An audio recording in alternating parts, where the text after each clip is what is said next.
नमस्कार साथियों, मैं सुनील को स्वागत करता हूं आज की इस क्लास में आपके लिए लेकर आया हूं जीके जीएस के टॉप 100 क्वेश्चन। आप किसी भी एग्जाम की तैयारी कर रहे हैं तो यह क्लास आपके लिए बेहद इंपॉर्टेंट होने वाली है, क्योंकि यहां पर आपके जीके जीएस के टॉप 100 क्वेश्चन होने वाले हैं।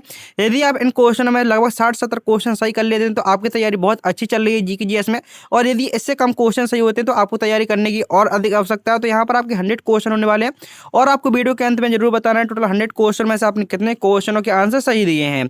चलिए शुरू करते हैं। पहले क्वेश्चन से पूछा गया है, मानव शरीर की सबसे बड़ी ग्रंथि कौन सी होती है? जो मानव शरीर की सबसे बड़ी ग्रंथि होती है आखिर वो कौन सी होती है? Option A thyroid, option B पेट्री, यकृत या अग्नाशय। तो याद रखेंगे मानव शरीर की जो सबसे बड़ी ग्रंथि होती है वो यकृत कहलाती है। ऑप्शन सी आपका यहाँ पर सही आंसर होगा।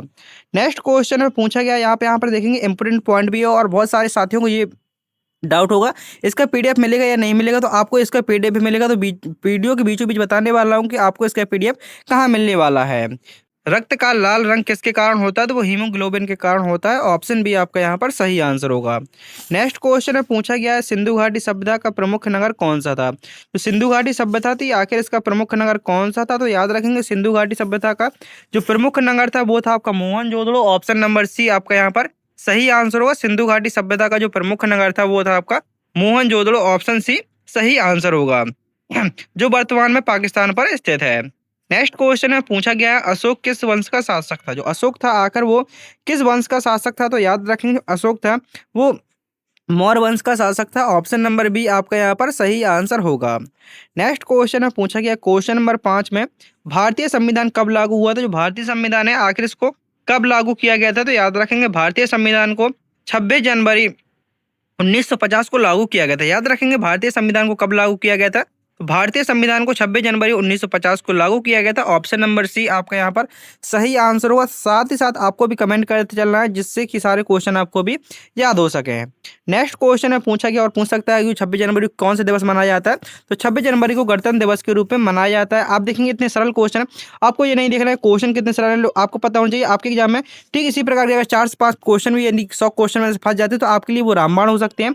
पूछा गया है अगले क्वेश्चन में भारतीय संविधान के जनक या भारतीय संविधान के जन्मदाता किसे माना जाता है? तो याद रखेंगे जो भारतीय संविधान के जन्मदाता है वो है आपके BR अम्बेडकर, भीमराव अम्बेडकर के रूप में जाना जाता है। ऑप्शन सी आपका यहाँ पर सही आंसर होगा। नेक्स्ट क्वेश्चन में पूछा गया है, संविधान में कुल कितनी अनुसूचियां हैं? जो संविधान है आखिर इसमें टोटल कितनी अनुसूचियां? तो याद रखेंगे अनुसूचियां हैं वो आपकी 12 है और जो आपका मूल संविधान था उसमें कितनी अनुसूचियां थी? तो मूल संविधान में 8 अनुसूचियां थी और जो वर्तमान में अनुसूचियां हैं वो है टोटल 12। अगले क्वेश्चन में पूछा गया है, भारत की अर्थव्यवस्था कैसी है? जो भारत की अर्थव्यवस्था है आखिर वो कैसी है? समाजवादी है, पूंजीवादी है, मिश्रित है, साम्यवादी? तो याद रखेंगे जो भारत की अर्थव्यवस्था है वो हमारी मिश्रित है। वो ऑप्शन सी आपका यहाँ पर सही आंसर होगा। नेक्स्ट क्वेश्चन में पूछा गया है क्वेश्चन नंबर 9 में, आरबीआई की स्थापना कब हुई? जो आरबीआई है आखिर इसकी स्थापना कब हुई थी? तो याद रखेंगे जो आरबीआई है आरबीआई की स्थापना हुई है आपके सन 1935 ईस्वी में। ऑप्शन नंबर ए आपका यहाँ पर सही आंसर होगा। नेक्स्ट क्वेश्चन में पूछा गया है, हरित क्रांति का संबंध किससे? जो हरित क्रांति है आखिर इसका संबंध किससे? तो याद रखेंगे हरित क्रांति का संबंध है वो है हमारा कृषि से। ऑप्शन नंबर बी आपका यहाँ पर सही आंसर होगा। नेक्स्ट क्वेश्चन है पूछा गया है, गेहूं का सबसे बड़ा उत्पादक राज्य कौन सा है? भारत में तो गेहूं का सबसे बड़ा उत्पादक राज्य है भारत में वो है हमारा उत्तर प्रदेश। ऑप्शन सी आपका सही आंसर होगा।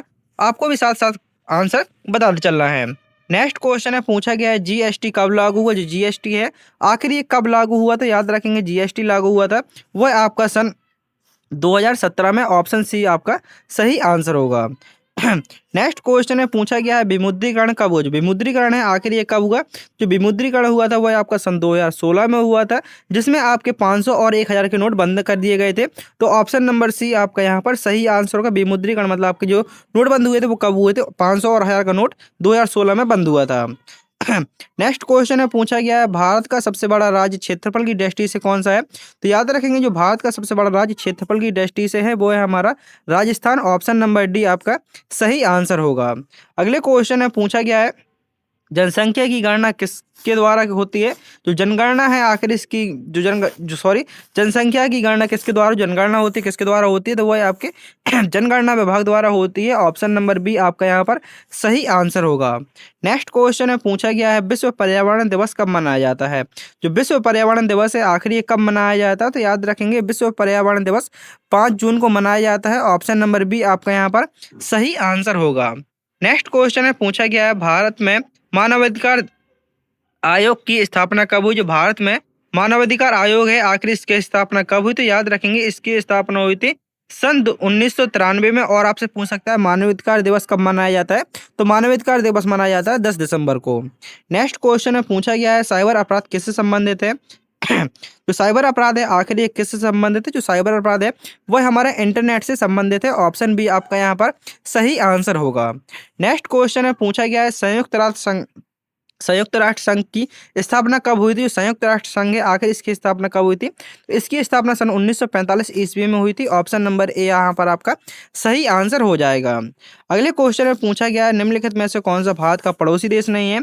तो आप देखेंगे नेपाल, भूटान और बांग्लादेश ये तीनों ही भारत के पड़ोसी देश हैं, लेकिन जो मलेशिया है वह भारत का पड़ोसी देश नहीं है। ऑप्शन नंबर सी आपका यहाँ पर सही आंसर होगा। आपके लिए यहाँ पर डेली प्रैक्टिस सेट चलने वाले हैं, तो आप हमारे चैनल को सब्सक्राइब कर सकते हैं और अपने जीके जीएस के क्वेश्चन को बहुत अच्छी तरीके से याद कर सकते हैं। और साथ साथ आपके लिए जो ट्रिपल सी कोर्स और आप किसी भी एग्जाम की तैयारी करते हैं और आपके जब कंप्यूटर प्रश्न पूछ जाते हैं तो आपके लिए स्पेशल कंप्यूटर की क्लास भी आने वाले हैं, तो आपको चैनल को सब्सक्राइब जरूर कर लेना है और अपने सभी साथियों में वीडियो को शेयर कर देना है। और स्पेशल ट्रिपल सी की तैयारी तो कराई जाती है, आप चैनल पर देख सकते हैं। और आपके लिए स्पेशल कंप्यूटर क्लास भी आने वाली है। आप किसी भी एग्जाम की तैयारी कर रहे हैं और आपकी जब 10 से 15 नंबर क्वेश्चन आता है कंप्यूटर का, तो वो सारे आपके उन्हीं क्लासों से कंप्लीट होने वाले हैं। पूछा गया है यूपीएससी किससे संबंधित है? तो जो यूपीएससी है वह हमारे कार्यपालिका से संबंधित है। नेक्स्ट क्वेश्चन है, पूछा गया है पुलिस राज्य सूची का विषय है, यह किस अनुच्छेद में आता है? जो पुलिस है वो राज्य सूची का विषय है, आखिर ये किस अनुच्छेद में आता है? तो यह आता है 246 में। ऑप्शन नंबर बी आपका यहाँ पर सही आंसर होगा। पूछा गया है राष्ट्रीय युवा दिवस कब मनाया जाता है? जो राष्ट्रीय युवा दिवस है आखिर वो कब मनाया जाता है? तो राष्ट्रीय युवा दिवस अभी जो निकल गया है 12 जनवरी, इसी 12 जनवरी को राष्ट्रीय युवा दिवस मनाया जाता है, स्वामी विवेकानंद की जयंती पर। नेक्स्ट क्वेश्चन में पूछा गया है जो आपकी पुस्तक है डिस्कवरी ऑफ इंडिया, इसके लेखक कौन है? तो यस याद रखेंगे जो डिस्कवरी ऑफ इंडिया पुस्तक है इसके लेखक है Jawaharlal Nehru. Option number C आपका यहाँ पर सही आंसर होगा। नेक्स्ट क्वेश्चन है, पूछा गया है भारत का पहला उपग्रह कौन सा था? जो भारत का जो पहला उपग्रह है वो था आर्यभट्ट। ऑप्शन नंबर सी आपका यहाँ पर सही आंसर होगा। नेक्स्ट क्वेश्चन है, पूछा गया भारत की सबसे लंबी नदी तंत्र कौन सा है? जो भारत की सबसे लंबी नदी तंत्र है वो है आपका गंगा। ऑप्शन नंबर बी यहाँ पर सही आंसर होगा। अगले क्वेश्चन में पूछा गया है गंगा नदी का उद्गम स्थल कौन सा है? जो गंगा नदी है आखिर इसका उद्गम स्थल कौन सा है? तो याद रखेंगे जो गंगा नदी है इसका उद्गम स्थल है गंगोत्री। ऑप्शन बी आपका यहाँ पर सही आंसर होगा। गंगा नदी का जो उद्गम है वो कहाँ से होता है? तो वो आपका गंगोत्री से होता है। ऑप्शन नंबर बी सही आंसर होगा। नेक्स्ट क्वेश्चन में पूछा गया है भारत में सबसे अधिक वर्षा किस स्थान पर होती है? जो भारत में सबसे अधिक वर्षा होती है वो होती है मानसराम में। ऑप्शन नंबर सी आपका सही आंसर होगा। जो भारत में सबसे अधिक वर्षा होती कहाँ होती है? वो आपकी मानसराम में होती है। नेक्स्ट क्वेश्चन है, पूछा गया है क्वेश्चन नंबर 29 में उत्तर प्रदेश की राजधानी कौन सी है? तो याद रखेंगे जो उत्तर प्रदेश की राजधानी, ये आंसर आप सभी को याद होगा। आप कहेंगे इतना सरल क्वेश्चन उत्तर प्रदेश की राजधानी यदि नहीं पता तो क्या पता होगा? उत्तर प्रदेश की राजधानी लखनऊ। ऑप्शन नंबर आपका डी सही आंसर होगा। नेक्स्ट क्वेश्चन है, पूछा गया है उत्तर प्रदेश का उच्चतम न्यायालय कहाँ स्थित है? जो उत्तर प्रदेश का उच्चतम न्यायालय है आखिर वो कहाँ स्थित है? तो उत्तर प्रदेश का जो उच्चतम न्यायालय है वह प्रयागराज में स्थित है। ऑप्शन नंबर सी सही आंसर होगा। अगले क्वेश्चन में पूछा गया है पर्यावरण संरक्षण से संबंधित ग्रीन हाउस प्रभाव किससे जुड़ा हुआ है? जो पर्यावरण से संरक्षण से संबंधित ग्रीन हाउस प्रभाव है वो किससे जुड़ा हुआ है? तो वो है हमारे कार्बन डाइऑक्साइड से जुड़ा हुआ है। ऑप्शन नंबर बी आपका यहाँ पर सही आंसर होगा। नेक्स्ट क्वेश्चन है, पूछा गया क्वेश्चन नंबर 32 में ओजोन परत का क्षरण किस गैस से होता है? जो ओजोन परत है आखिर इसका क्षरण किस परत से होता है? तो याद रखेंगे वो आपकी ऑप्शन नंबर सी आपका यहाँ पर सही आंसर होगा। नेक्स्ट क्वेश्चन है, पूछा गया है भारत का सबसे बड़ा डेल्टा कौन सा है? जो भारत का सबसे बड़ा डेल्टा है आखिर वो कौन सा है? तो याद रखेंगे भारत का सबसे बड़ा डेल्टा है वो आपका गंगा ब्रह्मपुत्र है। तो ऑप्शन नंबर सी आपका यहाँ पर सही आंसर हो जाएगा। नेक्स्ट क्वेश्चन है, पूछा गया है उत्तर प्रदेश में कुल कितने मंडल है? तो उत्तर प्रदेश में टोटल मंडल है 18। ऑप्शन नंबर यहाँ पर आपका बी सही आंसर होगा। उत्तर प्रदेश में कुल कितने मंडल है? तो टोटल 18 मंडल हैं। नेक्स्ट क्वेश्चन है, पूछा गया क्वेश्चन नंबर 35 में पंचायत राज व्यवस्था का संबंध किससे? जो पंचायत राज व्यवस्था है आखिर इसका संबंध किससे है? तो याद रखेंगे जो पंचायत राज व्यवस्था है इसका संबंध है हमारा स्थानीय स्वशासन से। ऑप्शन नंबर सी यहाँ पर आपका सही आंसर हो जाएगा। नेक्स्ट क्वेश्चन में पूछा गया है पंचायत राज व्यवस्था का संबंध किससे? तो याद रखेंगे जो पंचायत राज व्यवस्था है इसका संबंध है हमारा स्थायी शासन से। ऑप्शन नंबर सी आपका यहाँ पर सही आंसर होगा। नेक्स्ट क्वेश्चन में पूछा गया है 73वां संविधान संशोधन किससे संबंधित है? जो 73वां संविधान संशोधन है आखिर वो किससे संबंधित है? तो याद रखेंगे जो 73वां संविधान संशोधन है वह हमारे पंचायत राज से संबंधित है। ऑप्शन नंबर बी यहाँ पर आपका सही आंसर होगा। नेक्स्ट क्वेश्चन है पूछा गया है राज्यसभा का स्थायी सभापति कौन होता है? जो राज्यसभा का स्थायी सभापति होता है आखिर वो कौन होता है? तो याद रखेंगे राज्यसभा का स्थायी सभापति होता है वो होता है हमारा उपराष्ट्रपति। ऑप्शन सी सही आंसर है। नेक्स्ट क्वेश्चन में पूछा गया है लोकसभा का अधिकतम कार्यकाल कितने वर्ष का होता है? जो लोकसभा होता है आखिर इसका जो अधिकतम कार्यकाल होता है वो कितने वर्ष का होता है? तो अधिकतम कार्यकाल लोकसभा का 5 वर्ष का होता है। ऑप्शन नंबर बी यहाँ पर आपका सही आंसर होगा। नेक्स्ट क्वेश्चन में पूछा गया है भारत में राष्ट्रीय आपातकाल किस अनुच्छेद में है? जो भारत में राष्ट्रीय आपातकाल है वो हमारा अनुच्छेद 352। ऑप्शन ए यहाँ पर आपका सही आंसर होगा। नेक्स्ट क्वेश्चन में पूछा गया है नीति आयोग की स्थापना कब हुई है? जो नीति आयोग है आखिर इसकी स्थापना कब हुई? तो याद रखेंगे नीति आयोग की स्थापना 2015 में हुई थी। और किसकी जगह पर? तो योजना आयोग की जगह हमारा कौन सा आयोग आया था? नीति आयोग की स्थापना हुई थी। अगले क्वेश्चन में पूछा गया है भारत का सबसे बड़ा कोयला क्षेत्र कौन सा है? तो भारत का जो सबसे बड़ा कोयला क्षेत्र है आखिर वो कौन सा है? तो वो है हमारा झरिया। ऑप्शन नंबर ए यहाँ पर आपका सही आंसर होगा। नेक्स्ट क्वेश्चन नंबर 42 में पूछा गया है प्राकृतिक संसाधनों में कौन सी नवीनीकरणीय जो प्राकृतिक संसाधनों में कौन सी नवीनीकरणीय है? तो वो है हमारी सौर ऊर्जा। ऑप्शन नंबर सी यहाँ पर आपका सही आंसर होगा। अगले क्वेश्चन में पूछा गया है क्वेश्चन नंबर 43 में उत्तर प्रदेश का राजकीय वृक्ष क्या है? जो उत्तर प्रदेश है आखिर इसका राजकीय वृक्ष क्या है? तो याद रखेंगे उत्तर प्रदेश का जो राजकीय वृक्ष है वो है हमारा आम। ऑप्शन नंबर सी आपका यहाँ पर सही आंसर होगा। नेक्स्ट क्वेश्चन में पूछा गया है उत्तर प्रदेश का राजकीय पशु क्या है? जो उत्तर प्रदेश का राजकीय पशु है वो है हमारा बारहसिंगा। ऑप्शन नंबर सी सही आंसर होगा। राजकीय पशु क्या है? तो राजकीय पशु बारहसिंगा। नेक्स्ट क्वेश्चन है पूछा गया है क्वेश्चन नंबर 45 में जनसंख्या घनत्व का अर्थ क्या होता है? जो जनसंख्या घनत्व होता है आखिर इसका अर्थ क्या होता है? जनसंख्या घनत्व होता है इसका अर्थ होता है प्रति वर्ग किलोमीटर जनसंख्या, वो जनसंख्या घनत्व का अर्थ होता है। नेक्स्ट क्वेश्चन में पूछा गया है आतंकवाद का मुख्य उद्देश्य क्या? जो आतंकवाद है आखिर इसका मुख्य उद्देश्य क्या होता है? तो आतंकवाद का मुख्य उद्देश्य होता है भय उत्पन्न करना। ये आतंकवाद का मुख्य उद्देश्य होता है। किसी न किसी प्रकार से हानि पहुंचाना वो आतंकवाद के अंतर्गत आ जाता है। नेक्स्ट क्वेश्चन में पूछा गया है भारत का पहला परमाणु परीक्षण कब हुआ? जो भारत का पहला परमाणु परीक्षण है आखिर कब हुआ था? वो हुआ था सन आपका 1974 ईस्वी में। नेक्स्ट क्वेश्चन में पूछा गया है साइबर क्राइम से निपटने के लिए भारत में कौन सा अधिनियम है? तो साइबर क्राइम से निपटने के लिए जो भारत में अधिनियम है वो है हमारा IT एक्ट 2000। याद रखेंगे भारत में साइबर क्राइम से निपटने के लिए कौन सा अधिनियम है? तो है IT एक्ट 2000। नेक्स्ट क्वेश्चन में पूछा गया है विश्व जनसंख्या दिवस कब मनाया जाता है? जो विश्व जनसंख्या दिवस है आखिर वो कब मनाया जाता है? तो याद रखेंगे विश्व जनसंख्या दिवस 11 जुलाई को मनाया जाता है। वो विश्व जनसंख्या दिवस। ऑप्शन नंबर सी सही आंसर होगा। और क्वेश्चन नंबर 50 में पूछा गया है मेक इन इंडिया अभियान किससे जुड़ा हुआ है? जो आपका मेक इन इंडिया अभियान है वह किससे जुड़ा हुआ है? तो ऑप्शन नंबर बी आपका यहाँ पर सही आंसर होगा। वह हमारे उद्योग से जुड़ा हुआ है। तो इस प्रकार से यहाँ पर आपके 50 क्वेश्चन पूरे होते हैं। ठीक इसी प्रकार आपके 100 क्वेश्चन होने वाले हैं। तो और सभी टॉपिक से होने वाले हैं। जैसे आपने क्वेश्चन देखे इतिहास से मिले, हमें भूगोल से मिले और साथ साथ हमें सारे टॉपिक से आपके GK GS कहने का मतलब है पूरे 100 सभी टॉपिक से क्वेश्चन होने वाले हैं। तो आपको वीडियो के तक जरूर जुड़ा रहना है। और यदि आपने हमारे चैनल को सब्सक्राइब नहीं किया तो चैनल को सब्सक्राइब कर लीजिए और वीडियो को लाइक करके अपने सभी साथियों में शेयर कर दीजिए जिनका भी एग्जाम होने वाला है और GK GS के क्वेश्चन आते हैं। आप किसी भी एग्जाम की तैयारी कर रहे हो तो वैसे भी GK GS के क्वेश्चन सभी एग्जाम में पूछे आते हैं। और मेन चीज़ क्या होता है कठिन क्वेश्चन गलत सबसे हो जाते हैं लेकिन सरल क्वेश्चन भी गलत नहीं होना चाहिए। हमें इस टारगेट को हमेशा रखना चाहिए। गलत क्वेश्चन अधिकतर स्टूडेंट्स गलत हो जाते हैं लेकिन सरल क्वेश्चन होते हैं वो किसी से गलत नहीं होने चाहिए। तो हमें ऐसा नहीं सोचना कि सरल क्वेश्चन नहीं आते हैं। सरल क्वेश्चन हमारे इस प्रकार से होते हैं क्योंकि कभी कभी क्या होता है एग्जाम में कठिन क्वेश्चन आ जाते हैं लेकिन सरल क्वेश्चन गलत हो जाते हैं। तो उस प्रकार के हमें टारगेट को रखना है कि हमारे सरल क्वेश्चन एक भी गलत ना हो। और जो इसका PDF वो हमारे टेलीग्राम ग्रुप पर मिल जाएगा। टेलीग्राम ग्रुप की लिंक आपको हमारे इन्हीं वीडियो के डिस्क्रिप्शन बॉक्स में मिल जाएगी। आपको टेलीग्राम ग्रुप से भी ज्वाइन हो जाना है। नेक्स्ट क्वेश्चन में पूछा गया है क्वेश्चन नंबर 51 में भारत की आंतरिक सुरक्षा का मुख्य दायित्व किसका है? जो भारत की आंतरिक सुरक्षा का मुख्य दायित्व है आखिर वो किसका है? तो याद रखेंगे वो दायित्व है आपका गृह मंत्रालय का। ऑप्शन नंबर सी आपका यहाँ पर सही आंसर होगा। नेक्स्ट क्वेश्चन में पूछा गया भारत का रक्षा मंत्रालय किससे संबंधित है? जो भारत का रक्षा मंत्रालय आप देखेंगे वैसे भी आपके लिए काफी स्पीड से पढ़ा रहा हूँ जिससे कि आपका एक भी समय बर्बाद ना हो। भारत का रक्षा मंत्रालय किससे संबंधित है? तो यह आपका बाहरी सुरक्षा से संबंधित है। ऑप्शन नंबर सी यहाँ पर आपका सही आंसर होगा। नेक्स्ट क्वेश्चन है, पूछा गया है आतंकवाद से निपटने के लिए भारत में कौन सी एजेंसी प्रमुख है? तो वो है आपकी एनआईए। ऑप्शन नंबर सी यहाँ पर आपका सही आंसर होगा। एनआईए की फुल फॉर्म देख सकते हैं, नेशनल इन्वेस्टिगेशन एजेंसी।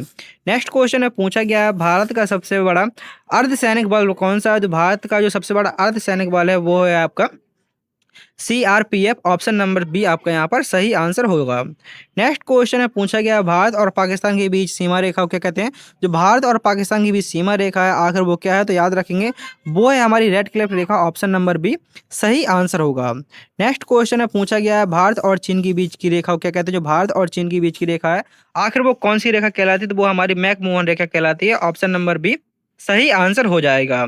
अगले क्वेश्चन में पूछा गया है संयुक्त राष्ट्र संघ का मुख्यालय कहाँ है? जो संयुक्त राष्ट्र संघ है आखिर इसका मुख्यालय कहाँ पर है? तो याद रखेंगे संयुक्त राष्ट्र संघ का मुख्यालय है वो आपका न्यूयॉर्क में स्थित है। ऑप्शन नंबर सी सही आंसर होगा। मुख्यालय भी काफी एग्जाम पूछ जाते हैं कि कौन सा मुख्यालय कहाँ पर है, तो याद रखेंगे जो आपका संयुक्त राष्ट्र संघ है इसका मुख्यालय न्यूयॉर्क में स्थित है। अगले क्वेश्चन में पूछा गया डब्ल्यूएचओ का मुख्यालय कहाँ पर है? जो डब्ल्यूएचओ है वर्ल्ड हेल्थ ऑर्गेनाइजेशन का मुख्यालय कहाँ पर है? वो है आपका जिनेवा में। ऑप्शन नंबर बी सही आंसर होगा। नेक्स्ट क्वेश्चन है, पूछा गया है क्वेश्चन नंबर 59 में भारत किस वर्ष संयुक्त राष्ट्र का सदस्य बना? जो भारत है आखिर ये किस वर्ष संयुक्त राष्ट्र संघ का सदस्य बना? तो वो बना था सन आपका 1945 में। ऑप्शन नंबर ए सही आंसर होगा। नेक्स्ट क्वेश्चन है, पूछा गया है नोबेल पुरस्कार की शुरुआत कब हुई? जो नोबेल पुरस्कार है इसकी शुरुआत हुई थी सन 1901 में। ऑप्शन नंबर बी यहाँ पर आपका सही आंसर होगा। नेक्स्ट क्वेश्चन है, पूछा गया है भारत रत्न किस क्षेत्र से संबंधित? जो भारत रत्न है आखिर ये किस क्षेत्र से संबंधित है? तो याद रखेंगे जो भारत रत्न है ये हमारे सर्वोच्च नागरिक सम्मान से संबंधित है। ऑप्शन नंबर सी सही आंसर होगा, क्योंकि जो भारत का सर्वोच्च नागरिक सम्मान होता है वो क्या है? वो हमारा भारत रत्न है। ऑप्शन नंबर सी यहाँ पर आपका सही आंसर होगा। नेक्स्ट क्वेश्चन है, पूछा गया है अर्जुन पुरस्कार किससे संबंधित है? आखिर जो अर्जुन पुरस्कार है वो किससे संबंधित है? तो याद रखेंगे अर्जुन पुरस्कार हमारे खेलों से संबंधित है। ऑप्शन बी यहाँ पर आपका सही आंसर होगा। अगले क्वेश्चन है, पूछा गया है बुकर पुरस्कार किस क्षेत्र में दिया जाता है? आखिर जो बुकर पुरस्कार है किस क्षेत्र में दिया जाता है? तो याद रखेंगे बुकर पुरस्कार को साहित्य के क्षेत्र में दिया जाता है। काफी बार क्वेश्चन पूछा गया है कि साहित्य के क्षेत्र में कौन सा सम्मान दिया जाता है, कौन सा पुरस्कार दिया जाता है? तो बुकर पुरस्कार दिया जाता है। ऑप्शन नंबर सी यहाँ पर आपका सही आंसर होगा। अगले क्वेश्चन में पूछा गया है विंग्स ऑफ फायर के लेखक कौन? जो विंग्स ऑफ फायर पुस्तक है आखिर इस पुस्तक के लेखक कौन है? तो याद रखेंगे जो विंग्स ऑफ फायर पुस्तक है इसके लेखक है APJ Abdul Kalam. Option number A सही आंसर होगा। विंग्स ऑफ फायर के लेखक हैं। नेक्स्ट क्वेश्चन है, पूछा गया है गीता रेस के लेखक कौन? जो गीता रेस पुस्तक है आखिर इसके लेखक कौन है? तो याद रखेंगे गीता रेस के लेखक है लोकमान्य तिलक। ऑप्शन बी यहाँ पर आपका सही आंसर होगा। गीता रेस के लेखक है लोकमान्य तिलक। नेक्स्ट क्वेश्चन है, पूछा गया है भारत का पहला मिसाइल कार्यक्रम किसने शुरू किया? जो भारत का पहला मिसाइल कार्यक्रम है आखिर वो किसके द्वारा शुरू किया गया था? तो आप सभी की जुबान पर हटा हुआ APJ Abdul Kalam. Option C सही आंसर होगा।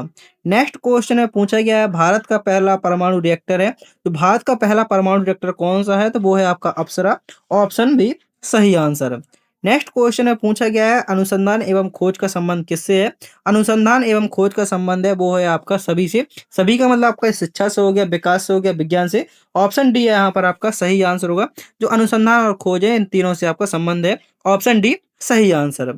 नेक्स्ट क्वेश्चन है, पूछा गया है विश्व स्वास्थ्य दिवस कब मनाया जाता है?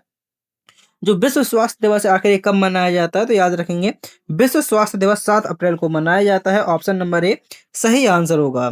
नेक्स्ट क्वेश्चन है, पूछा गया है मानवाधिकार दिवस कब मनाया जाता है? तो मैंने आपको शुरू में ही बताया था। तो मानवाधिकार दिवस है वो कब मनाया जाता है? 10 दिसंबर को मानवाधिकार दिवस मनाया जाता है। ऑप्शन नंबर सी सही आंसर होगा। अगले क्वेश्चन है, पूछा गया है क्वेश्चन नंबर 71 में सोशल मीडिया का प्रमुख उद्देश्य क्या है? जो सोशल मीडिया है आखिर इसका प्रमुख उद्देश्य क्या है? तो याद रखेंगे सोशल मीडिया है इसका प्रमुख उद्देश्य है सूचना का आदान प्रदान करना। जैसे आप देखेंगे इंस्टाग्राम हो गया, जैसे आपका फेसबुक हो गया, सोशल मीडिया के माध्यम से हम क्या करते हैं? सूचनाओं को आदान प्रदान करते हैं। तो सूचनाओं का आदान प्रदान सोशल मीडिया का प्रमुख उद्देश्य है। अगले क्वेश्चन में पूछा गया है भारत में आरटीआई अभियान कब लागू हुआ? भारत में जो आरटीआई अभियान है आखिर ये कब लागू हुआ? तो याद रखेंगे सन 2005 में। ऑप्शन सी सही आंसर। अगले क्वेश्चन में पूछा गया है भारत में डिजिटल भुगतान को बढ़ावा देने वाला अभियान, जो भारत में डिजिटल भुगतान को बढ़ावा देने वाला अभियान है आखिर वो कौन सा है? तो वो है आपका डिजिटल इंडिया, जिसकी शुरुआत 2015 में हुई। नेक्स्ट क्वेश्चन है पूछा गया है लोकसभा शब्द किस भाषा से लिया गया है? तो लोकसभा शब्द है आखिर ये किस भाषा से लिया गया है? तो याद रखेंगे तो लोकसभा शब्द है वह हमारी संस्कृत भाषा से लिया गया।